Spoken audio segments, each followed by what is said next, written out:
So guys, nakabili na kami ng kahoy sa pangalawang sahod. Saka mga materialis. Tako, lahat.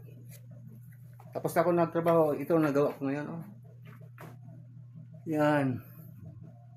So may kahoy na sa lalim, di ba? Okay.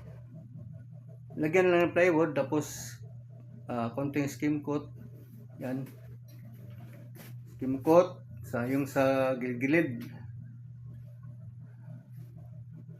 Saka pintura. Bili naman tayo ng pintura. Yung 800 ang lata. Kasi ito rin, no, maraming pipinturahan dahil sa yun nasira namin gutter sa taas. Ngayon nakumpuni na, pwede na siya ayusin ang kasami. Diba? Babalik natin sa nati. Yun. Salbahay talaga itong anay. At saka yung gutter na palaging overflow ang tubig, oh. Anyway, salamat tayo sa YouTube. Nakasahod ang pangalawa. Inaga, charot. Oh, chariot eh. Okay. So doon, kabila, wala pang kahoy. At ituro ko ha, ituro ko. Yan. Yun, may kahoy sa baba. Yan. So, doon, naputol. Yan. Lagyan ng kahoy, 2x2 dyan, no? Yan, 2x2 hanggang dulo. Until, pagkatapos ng 2x2, plywood na naman. Tatakpan namin yan, natin, yan sa wall, sa gilid, saka sa taas. So, yun. Update sa kisaming na inaanay. Thank you for watching na lang.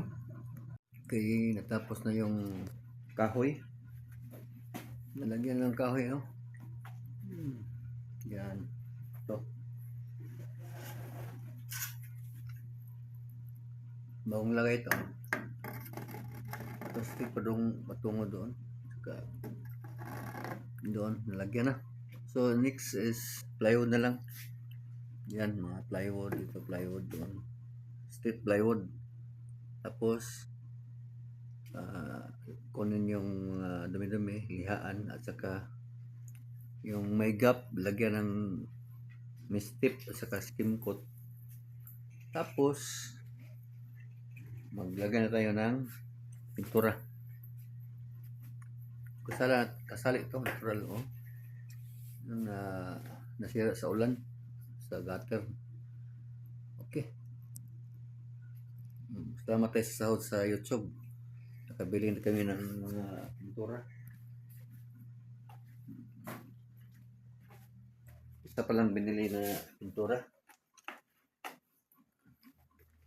Kasi mayroon pa kaming binili na ito. Magandang pintura to, water based. Walang amoy ito. No smell. No bad smells. Tapos you should mix kuan lang water. Timpla ka lang, lagyan ng kunting tubig. Ayos na. No foul odor. Ang color pala ito ay puti. Water based ito. Yan. So, kulang pa to. I think, basta mga 3 sigurong gagamitin nito. 3-4. Kasi malaki yan itong lugar namin sa kisame. Ang daming damit, pati sa wall, oh. Umiitim na rin ang wall, oh, dahil sa ihi ng aso. Yan, oh. Okay, thank you for watching. Update lang to.